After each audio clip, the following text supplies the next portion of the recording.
నమస్తే. కళ చెదురుతోంది. లక్షల జీతాల లగ్జరీ లైఫ్స్కు తెరపడుతోంది.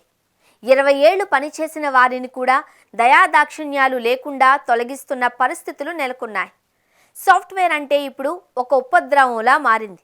గ్యారంటీ లేని జీవితంగా తయారైంది. ఏఐ ఆటోమేషన్ రాకతో సాఫ్ట్వేర్ నిపుణుల బతుకులు ఆగమవుతున్నాయి. ఈ పరిణామం ఐటీ రంగంలో లేఆఫ్స్కు దారితీసి లక్షల మంది ఐటీ నిపుణులను రోడ్డున పడేసేలా చేస్తున్నాయి. సాఫ్ట్వేర్ రంగం అంటేనే ఒకప్పుడు ఉద్యోగ భద్రతకు, భారీ జీతాలకు కేర్ ఆఫ్ అడ్రస్. కానీ 2025వ సంవత్సరం ఐటీ ఉద్యోగులకు ఒక పీడకలలా మారింది. ఏడాది ముగిసే సమయానికి ఐటీ రంగంలో ఉద్యోగాల కోత ఊహించని స్థాయికి చేరుకుంది. ప్రపంచవ్యాప్తంగా టెక్ దిగ్గజాలు మొదలుకొని స్టార్టప్ల వరకు పింక్ స్లిప్పుల పరంపర కొనసాగిస్తున్నాయి. టెక్ లేఆఫ్స్ను ట్రాక్ చేసే లేఆఫ్స్ FYI నివేదిక ప్రకారం ఈ ఏడాది ఇప్పటి వరకు సుమారు 257 ఐటీ కంపెనీలు తమ సిబ్బందిని తగ్గించుకున్నాయి. దీనివల్ల దాదాపు 1,22,000 మందికి పైగా ఉద్యోగులు తమ ఉపాధిని కోల్పోయారు. గత కొన్నేళ్లుగా సాగుతున్న ఈ ఆర్థిక అనిశ్చితి 2025లో పరాకాష్ఠకు చేరుకోవడం గమనార్హం. ఈ ఉద్వాసనల వేటు కేవలం చిన్న కంపెనీలకే పరిమితం కాలేదు.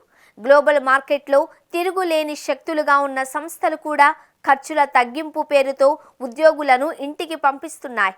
టీసీఎస్ భారతీయ ఐటీ దిగ్గజం కూడా పునర్వ్యవస్థీకరణలో భాగంగా మార్పులు చేపట్టింది.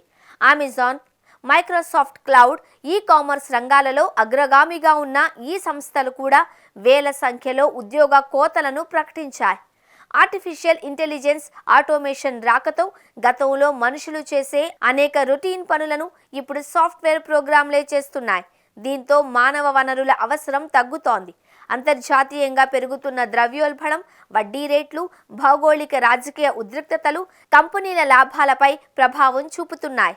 లాభదాయకతను పెంచుకోవడానికి కంపెనీలు తమ నిర్వహణ వ్యయాన్ని తగ్గించుకోవడమే లక్ష్యంగా పెట్టుకున్నాయి. ప్రస్తుత సంక్షోభం నుంచి గట్టెక్కాలి అంటే సాంప్రదాయ నైపుణ్యాలు మాత్రమే సరిపోవు అని నిపుణులు హెచ్చరిస్తున్నారు.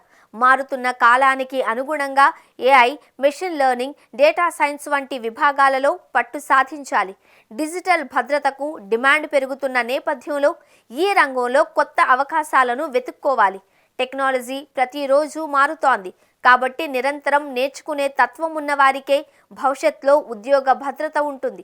2025 ఐటీ రంగానికి ఒక గడ్డు కాలం అయినప్పటికీ ఇది ఒక పరివర్తన దశగా భావించవచ్చు. పాత నైపుణ్యాల స్థానంలో కొత్త టెక్నాలజీలు వస్తున్నాయి. ఈ మార్పును అందిపుచ్చుకున్న వారు మాత్రమే రేపటి పోటీ ప్రపంచంలో నిలదొక్కుకోగలరు.